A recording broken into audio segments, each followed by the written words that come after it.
அஸ்ஸலாமு அலைக்கும் வரஹ்மத்துல்லாஹி வபரகாத்துஹு. தினமும் ஒரு ஹதீஸ்.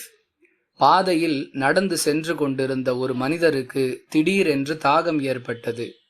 உடனே அவர் அங்கு இருந்த ஒரு கிணற்றுக்குள் இறங்கி தண்ணீரை அள்ளி குடித்து தனது தாகத்தை தீர்த்து கொண்டார்.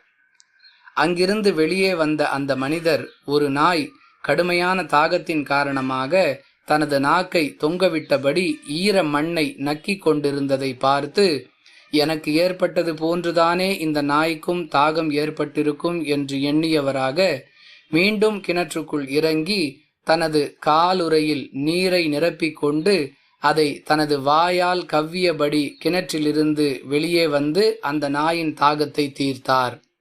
இவருடைய இந்த நற்செயலின் காரணமாக அல்லாஹ் இவருடைய பாவங்களை மன்னித்தான் என்று அல்லாஹுவின் தூதர் ஸல்லல்லாஹு அலைஹி வஸல்லம் அவர்கள் கூறிய பொழுது, கால்நடைகள் மற்றும் பிராணிகளுக்கு உதவும் விஷயத்திலும் எங்களுக்கு பாவ மன்னிப்பு கிடைக்குமா என்று தோழர்கள் கேட்டனர்.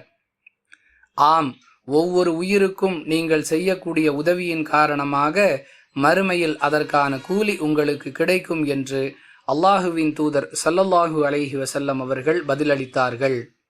அறிவிப்பவர் அபூ ஹுரைரா ரலியல்லாஹு அன்ஹு. நூல் புகாரி, ஹதீஸ் எண் 2363. அன்பிற்குரிய அல்லாஹுவின் நல்லடியார்களே, எந்தெந்த வழிகளில் நம்மால் நன்மைகளை செய்ய முடியுமோ அந்த வழிகளை நாம் முறையாக பயன்படுத்தி கொள்ள வேண்டும். அது சாதாரணமாக ஒரு நாயின் தாகத்தை தீர்ப்பதாக இருந்தாலும் சரி என்பதை இந்த ஹதீஸ் விளக்குகிறது. எனவே வாய்ப்புகளை பயன்படுத்தி மறுமைக்கான முயற்சிகளை முறையாக செய்யக்கூடியவர்களாக நம்மை நாம் தயார்படுத்தி கொள்ள வேண்டும். வாஹிரு தஅவானா அனில் ஹம்துலில்லாஹி ரப்பில் ஆலமீன். அஸ்ஸலாமு அலைக்கும் வரஹ்மத்துல்லாஹி வபரகாத்துஹு.